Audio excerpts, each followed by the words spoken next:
Aloha and welcome to Connection to the Cosmos with your host, me, Dr. Lisa Thompson, where I have out of this world conversations with extraordinary people.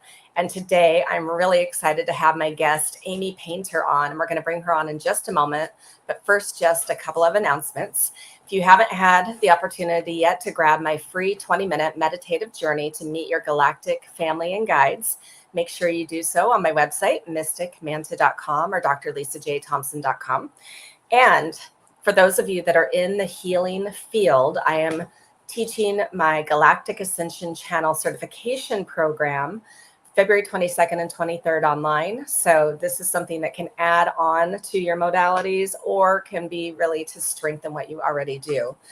I'm also leading my Galactic retreat here on the Big Island of Hawaii next year, April 30th to May 4th. So that's a deep dive connection to all things galactic. All the information about those programs are on my website, mysticmanta.com and drlisajthompson.com. And then if you are coming to Hawaii, specifically to the Big Island, Kona side, anytime throughout the year, then come see me on one of my Big Island UFO tours where you're going to see the night sky in a whole new way using the advanced Generation 3 military night vision goggles. And that website is bigislandufotours.com. Okay, so without further ado, I'm going to bring on Amy. Hello, Amy. Hi, Lisa. So let me share your bio, and the audience will right away understand why I'm really excited to talk to you. So Amy Painter is an intuitive healer, deep listener, and a starseed with the ability to read human and animal souls. She supports awakening souls and starseeds who are ready to heal their pain at its core, whether collective, ancestral, past life, galactic, etc., discover and amplify their unique expression and contribute their gifts and goddesshood to the world. Using her unique skills, including light language, energetic weaving, light body infusions and activations, access to the akashic records, and galactic soul retrieval, she's able to attune the body and being, helping to remove pain at its source. Her passion is to help you navigate this period of collective awakening and transition with greater ease, joy, and clarity. Well, welcome, Amy, and I'm so excited to talk about all things galactic with you and other things too. But I would love for you to share with me and the audience kind of how you grew up, spiritual, religious, something else, so that we can understand the journey of how you got into this work. Certainly. First of all, thank you for having me. I've been excited about this for a long time. It's always really lovely to meet a fellow galactic traveler. And so thank you. I actually grew up, although I live in Washington State now, I grew up in Virginia and in a small city, very conservative. And I grew up, it was actually known for very a Baptist, particular very well-known Baptist, which my family was not affiliated with, but I still did grow up in a Baptist church, which is a little different from where I am now. And so I loved the church that we attended just because it was beautiful, and I would fall asleep almost every time during the sermons. I had a lot of trouble because it felt very heady to me. We had a wonderful minister. He was very academic and very heady and had, beautiful ideas about how things worked. And yet I couldn't really identify with a lot of those. And I felt, even as a child, really drawn to the stars and drawn to an inner sense of guidance and spirituality that was all my own and didn't really fit in with that. So I would draw during church, and I would kind of, it was a great opportunity to go into my imagination and just be somewhere else. So yeah, I knew from a young age that I wasn't probably going to fit into any religion very well. And I learned that for sure when I went to college and took some courses in world religion. And I resonated with parts and pieces of various religions, but not with much of the doctrine. And I knew my road would be a little bit different. Yeah, well, and so you did have kind of a windy path, kind of like I did. So you did not start out being like a spiritual healer and teacher and all of that. So career-wise, like what share that journey and how then what got you into doing the work that you do now? Yeah, I think I really started my awakening in high school when a ski instructor actually pointed me to Ram Dass's book, Be Here Now. And that really kind of set the course of my journey and my awakening into, something much greater, into really understanding that I'm a small part of an extraordinary multiverse, and that I'm at the same time a very powerful creator. And that was really um, really helpful in the books that followed and the teachers that followed, for helping me understand that I was not alone here, that I always felt really different. I think a lot of star seeds, and probably a lot of your viewers, we can feel so alone as children and so different and unique. And you can wonder, who understands me, and why do I feel so different? Why when I look at the stars, do I feel such a sense of longing? And it was wonderful to be able to open to teachers and books after that initial Ram Dass introduction, to really begin to understand what I was. So in terms of my work, I kept my work and my spiritual life completely separate, as I think many in our generation, a lot of Generation I did. X, yeah, a lot of us, the baby boomers and Gen X, we really kept those separate because I think we felt like we had to. And so I began working.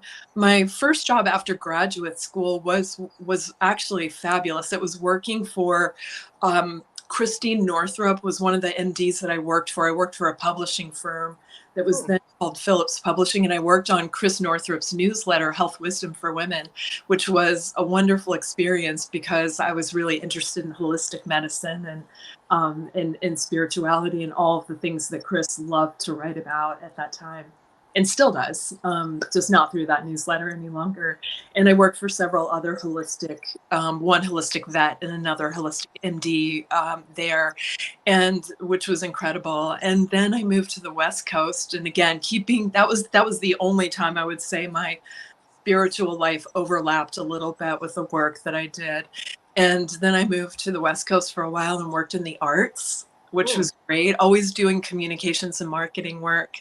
And then I was a writer for freelance. I was a freelance writer for Discovery Channel for a little while, when they were very invested in holistic health. Actually, I did some freelance work for them, writing in a variety of topics for a while. And then for the longest part of my career, I went to work for federal government, which always surprises people. Now it feels so hard to believe. It feels like a lifetime ago. I spent 11 years at NOAA, which stands for the National Oceanic and Atmospheric Administration. And I worked for a program that was extramural. We worked with universities in coastal and Great Lakes states who were conducting all kinds of applied research. And I headed communications for the national office, the sort of federal arm of that extramural program. So during this 11 years, I really kept things very in boxes. Yeah.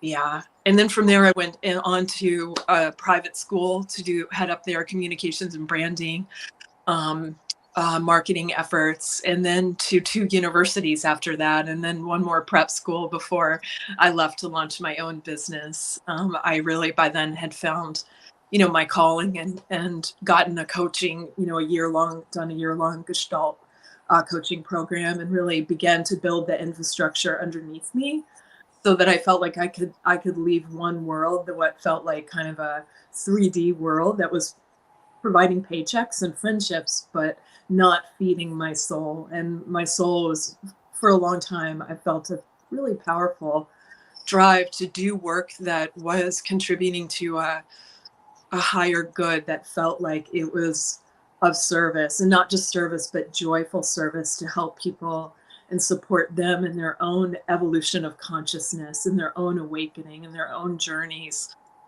So Okay. Eventually I got there. Yeah. Well, same. My up until, so I stepped out into like really owning that, okay, I'm meant to have a spiritual business only like 7+ years ago. And so I also, like you, kept my spiritual life completely separate from my careers. And I did that because I felt like if people knew who I really was and what I had experienced, that they wouldn't take me seriously in my businesses. And so I was still in my 3D interior design home staging business, owning that while I started the spiritual business. And since we're just meeting for the first time, so I was a professor of biology for my first career. Then I was in the mortgage industry. And then I had this interior design home staging business. And so, very normal 3D businesses. And so it was very interesting when I came out with my spiritual business, and my real estate agents that I would work with and the builders were like, what? And so it was very tricky, but here I am. So I would love to know then, like with the work that you do, because you work with humans and animals, right? And so tell me more about the kind of work that you do, and then the whole galactic piece. Like, how did you discover that you were a star seed and what your mission is here to do? Yeah. I've had so many, I've been really blessed to have some extraordinary teachers, spiritual teachers over, I would say the past 30 years or so. And I mean extraordinary. And they've helped me so much to really understand my galactic heritage, my role as a starseed. And even right now I'm working with an extraordinary, a group of people, and we're helping each other really position ourselves to fine tune our gifts, because we all need that, right? We all need more and more. We're drawn together with other star seeds into sort of soul groups to really awaken, empower each other, and awaken fully to our gifts so that we can help other people fully awaken to their own. And so I learned a few years ago, one of the big discoveries in my life was work called the Stellar Nations, which I still really love to this day. And it's that's channeled work by two women in Hungary. And there are 13 stellar nations, and we can sort of understand through that work. It's like astrology, but if you can imagine an overlay that includes the stars that influenced you when you were born. So in your natal chart, and you can do a solar return chart each year. So it's that combination of stars and planets that helped me to really deepen my understanding of my galactic heritage, and the stars that were really influencing me and that have been playing a huge role in my growth and development. And so I still lean on that work and still really refer to it often, because it is a cosmology of all of our galactic heritage. It's beautifully detailed in their books. And once you understand the stellar nations, you can understand some of your own cosmology. So that's been defining for me, and along with many other books and teachers. And there was someone who came into my life a few years ago, and she said, not only are you Lyran, not only were you here when things began in the universe, you definitely have, and many know that Lyra is where many of us sort of initiated in this universe, or in this galaxy for sure. Mhm. So I knew that, and she said, but you have Pleiadian family, and they love you dearly, and they're here, and they really want you to call on them. And so that was so beautiful to me. And I knew I had Venusian experiences too, like a good long time in the Venusian sort of system, and also the Andromedan galaxy as well. So I began to learn all of this, and my Pleiadian family are still with me all the time. They're part of my team, and they come in often, and I like to work with them because the Pleiadian perspective is it's so beautiful, and it's so relevant to us now. And they in particular are really here to help with our ascension, and they're very interested in guiding Earth, because what happens here on our planet in many ways will happen or is happening simultaneously. There are very profound connections between us, between those of us who are incarnated on the Earth plane and the Pleiadians. And I work with some Syrian guides as well, and I always had a really deep connection to Orion's belt.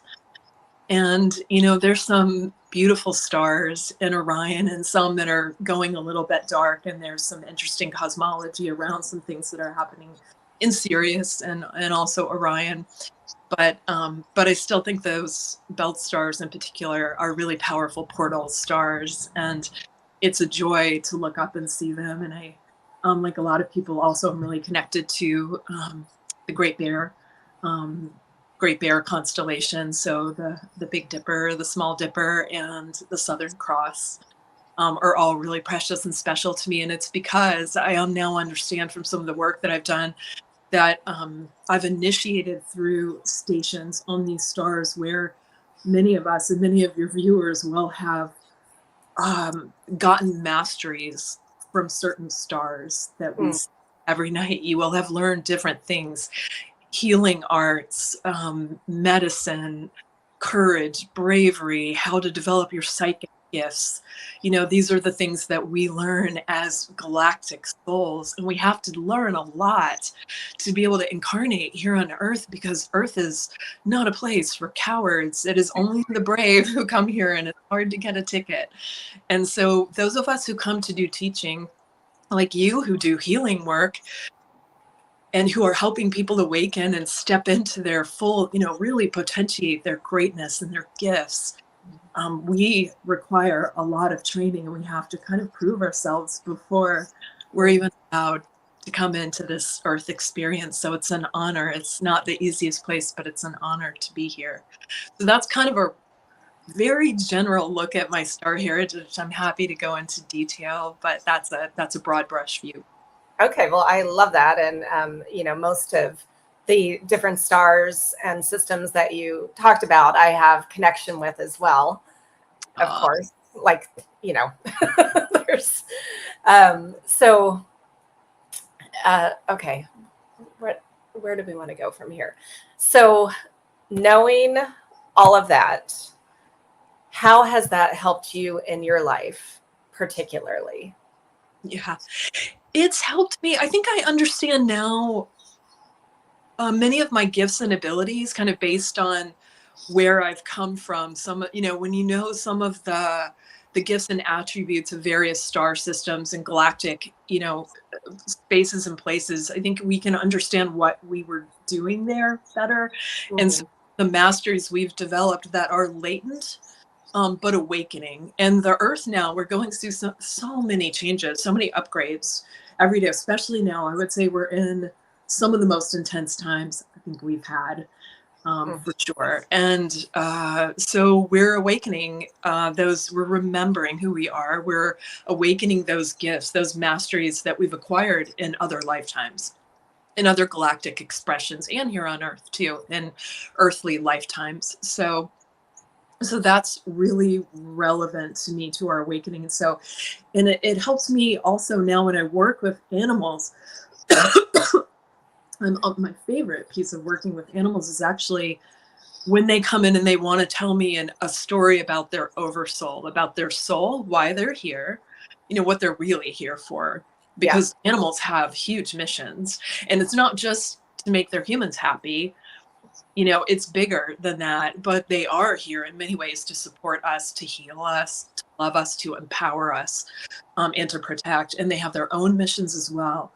And that's really important to get those stories out, because that needs to be heard and understood by we as caretakers and companions. We, I think, have a responsibility to help them meet their missions as well. And sometimes I notice too that these timelines are coming through conversations with animals when they speak through the oversoul. I will never forget one conversation with a wild Mustang had been herded and rounded up and adopted by a wonderful animal listener. This horse will be working with her mom to write a book, because she spoke from the oversoul of wild Mustang and what they're here to do. And they are extraordinary healers on the planet. But the one that took me most by surprise was talking to some koi fish in a pond. Yeah. And this particular koi fish named Hugo had tales to tell about, no pun intended, about how fish receive information. This fish was speaking on a level that was so extraordinary to me, because they receive information not just through what's called the morphogenic field, but through the water they're in. The water carries information to them, and the earth carries it up. But they said he even receives information through raindrops. And so the rain comes into the water and it's encoded. Water holds code and information, and learns about the world through that. So this koi had this grand understanding of what is happening in the world and how much humans need assistance. And those fish are helping their family. They knew about the family's son was getting married that weekend, and he told me that in Italy. This fish knew everything that was happening on a micro level within his own family unit, but also on the earth, and about the earth changes. And it was magical, all that he said. I'm about to publish a blog on it, so I won't say too much more and take up space here. Okay. But I'll be recording that soon for the blog. Yeah, I love that, because my initial career was, I have a PhD in zoology and marine biology, and I've always known animals have higher consciousness, and they're more than just, what biologists typically think they are. And so I love that kind of validation, confirmation that you are experiencing, that yes, they have so much wisdom. It's incredible. It's incredible. You also asked about the human work. I can tell you about that for a moment if you'd like. Absolutely. Okay. So I have what I would call access to galactic information, or you could call it the galactic version of the Akashic record. So more than the earthly Akashic, it's all of it. Mm-hmm. And so one of the things I found most profound in working with people to essentially release trauma, right? Because even many of us who don't know we have trauma. And I didn't know this until a couple of years ago, when I realized just how much, with the help of a friend, and started down that road of releasing. And what I found was, there are many times when it is epigenetic, when it's generational trauma, and you can trace it to the ancestors on your matrilineal or patrilineal side, and you can resolve it that way. And that's beautiful work. Mm-hmm. But what I started to find is, so many starseeds are drawn to me and to my work that was not resolving it. And I started to see, in working with them, these galactic threads. And I see what looks like a comet with a tail when there's a galactic thread. When we're working together, we dive through the body first, through pain in the body, and then we open up the field to know wherever we need to go to resolve the trauma at its root. So this is what I'm asking for their highest good and well-being. And so if I see that little tail, if I see that little visual with the tail, then I know there's more. We have to follow it more deeply. It's not just collective trauma. It's not just generational. It's something much deeper. And often it's not past life when I see that. And so we just follow, like the wormhole, go into that tail, which opens up to be usually a wormhole. And we just follow it with a lot of safety, precautions in place, a lot of guides helping us in our I am presence and higher self. And we go to the source. And we very safely look at what happened to them. We look at a lifetime on some, like I said, usually another planet, sometimes in a whole different universe. And sometimes we've gone back to the creation of all things. And in fact, that happened yesterday in a session. It was extraordinary. And we looked at the misunderstanding that happened there, that the human took on, or a life where something happened, and this person, it's unresolved, and there's a soul fragment still there. And so we look at it so the person, the client, can understand exactly what happened. Like, for example, they might have been a slave under Anunnaki, rule on this planet, or they might have been on another planet where they were killing. They might have been the victim or the aggressor, or they might have been in an aquatic lifetime where something happened to them involving water that is translating into this lifetime, some fear of water or something like that. And that understanding, that awareness, being able to see that from a safe spot helps them. We retrieve the soul fragment. It helps them with an understanding so that the problem, the issue, is healed at its very core. And then we come back, we exit, and we do any healing that's required around that so they can integrate this information safely and begin to really heal. And that might require a lot of light language. It might require certain light weaving or calling in their highest divine blueprint to replace, something that's damaged within, or rebuild. Sometimes we'll rebuild parts or remove things that need to be removed, like an implant or whatever. So that's the nature of the work that I do with humans, and it's really beautiful and profound because people can then feel this sense of extraordinary relief because there's resolution to something, and it comes in layers. It's not a one and done. Okay, I was going to ask, like, how, if people might be wondering, well, is this a one session thing, or do they have to come multiple times? Yeah, for some people, it's a one session thing. For some people, it's they've done a lot of work and there's this final piece they haven't been able to resolve or reconcile within, and they'll come for that and they're good. They're good to go. And for other people, if they're still removing layers and healing in order to, the healing journey can take a while. And sometimes it takes a lot of different people who have very different skill sets to really help you with it's because you're not just getting healing. I think so many people are stepping into their mastery now. Their divine or cosmic inheritance is what they're really seeking when they're looking for something and they're frustrated in their life. They know they're meant for something greater. It's their cosmic inheritance that they're really seeking so that they can heal and bring that in and integrate it and reconcile it all in order to fully live in accordance with their divine destiny. And so I would say for most people, the reality is that it takes multiple sessions. And that's a good thing because the sessions aren't just helping them heal, they're helping them really become masters in what they do. They're helping them understand their own divine blueprint and how they work, because everyone's unique and they work a little bit differently. Everyone's gifts are a little different. Yeah.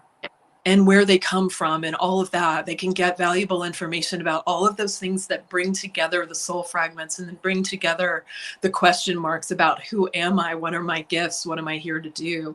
And, for many, that's more than one session. So it's healing and there's some talk and there's some channeling and all of that and more. Okay, beautiful. Well, so you just mentioned channeling. So that's one of the things that I just opened myself up to a couple of years ago. But so what kind of channeling do you do? Yeah, I will channel when I'm with a client more than when I'll bring in source for my own information. My healing gifts are mostly through feeling. So I feel everything and I see as well. And sometimes have clairaudience too, mainly through the feeling. So I can feel other people very, very well. And this is growing up as a child. That's a tough one, right? I suspect you're an empath too. Yeah. And I suspect viewers are to a lot of them, and probably also highly sensitive people. So part of what I've had to do is learn how to make that a superpower and not a liability. And that's its own journey. Yes, it is. So I feel things very, very deeply, and that's part of how I heal other people is through that. But the channeling often comes in when I'm working with someone and their guides want a very clear and direct message delivered to them, where there can be, where there needs to be that certainty. They really want them to know something, and that's when I'll channel.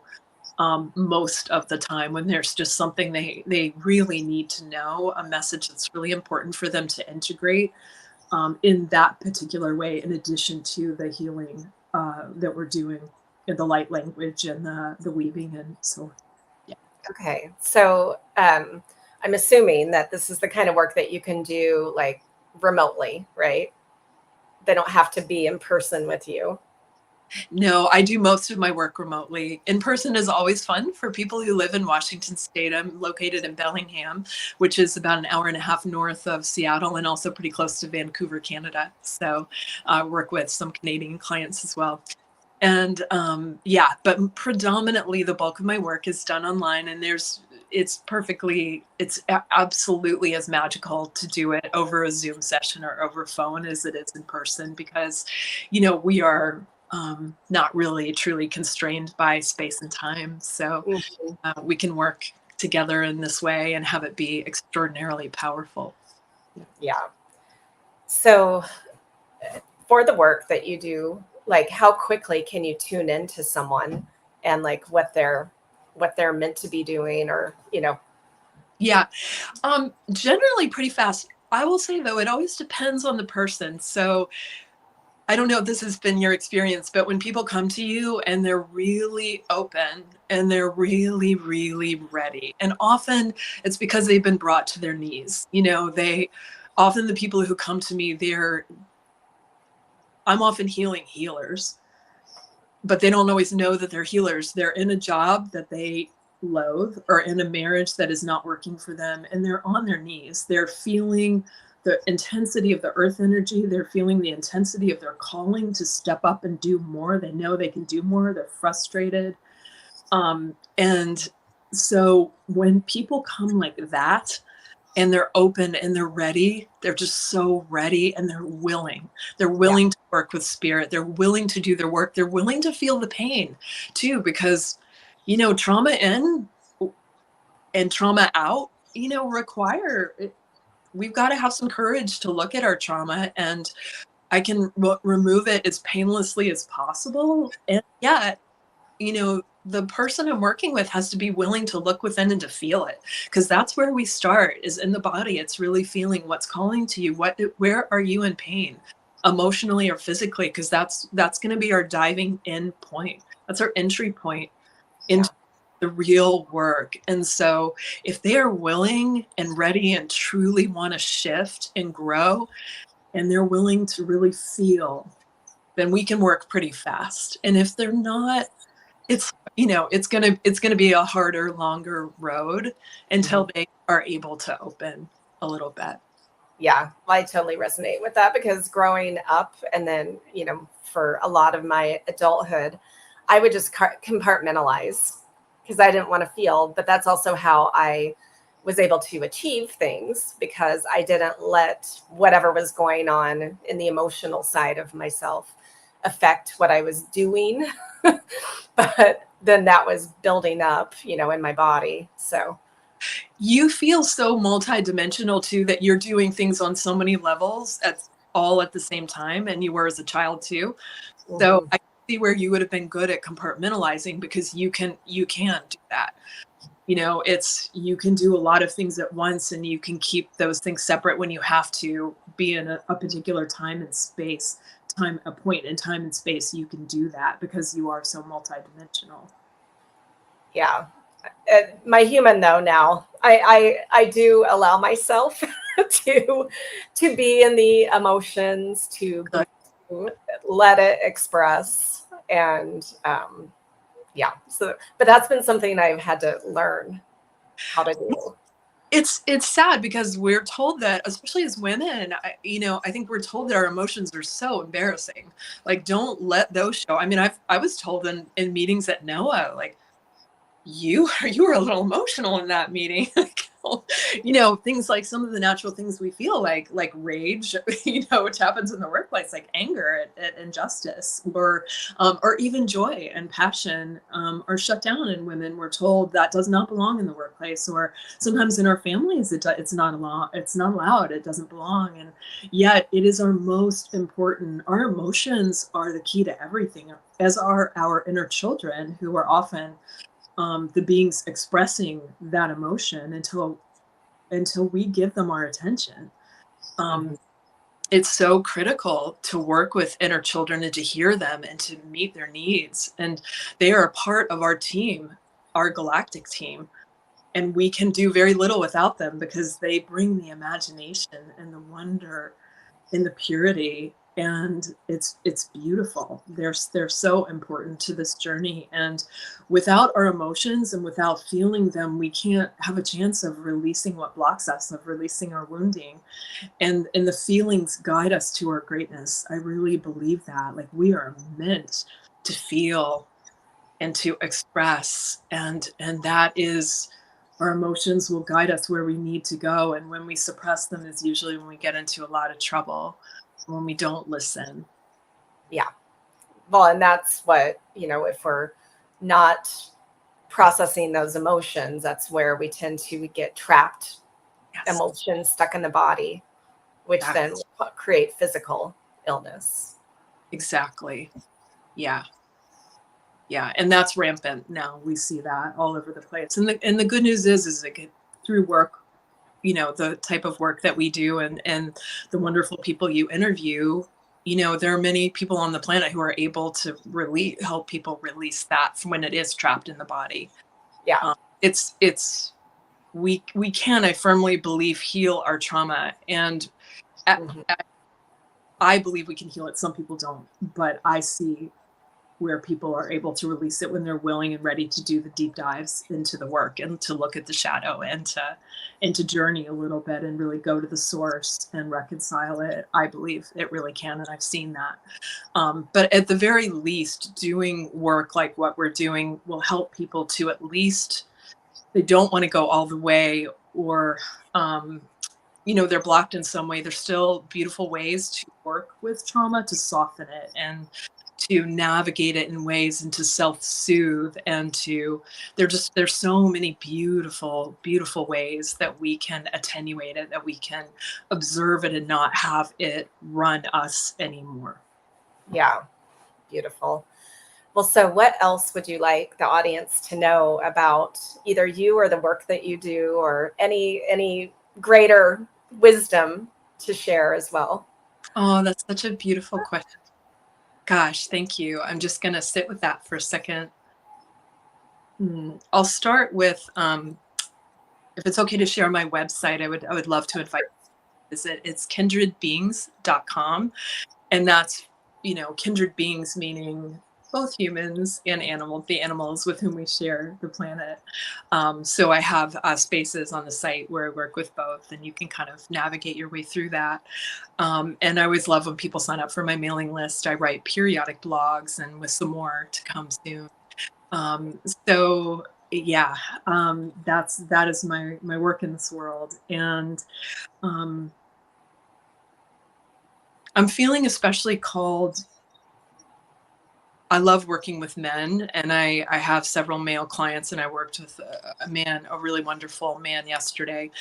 I would say I'm most called right now to work with women, because there are so many extraordinary women on the planet who I just want them to know how precious and special they are, and that they're not alone, and that this process of awakening doesn't have to be scary. There's so much support out there. There's so much love out there, starting with our soul, with our higher self. And, we are so protected and held by our master guides and our angelic teams. And I just always want women especially to know that it's okay to feel scared. It's okay to wake up. It's okay to be on your knees, and to know that your life isn't working. And when we come to those greatest points of what feel like endings, and what feel like failures, and what feels when you feel like giving up and that you can't do it anymore,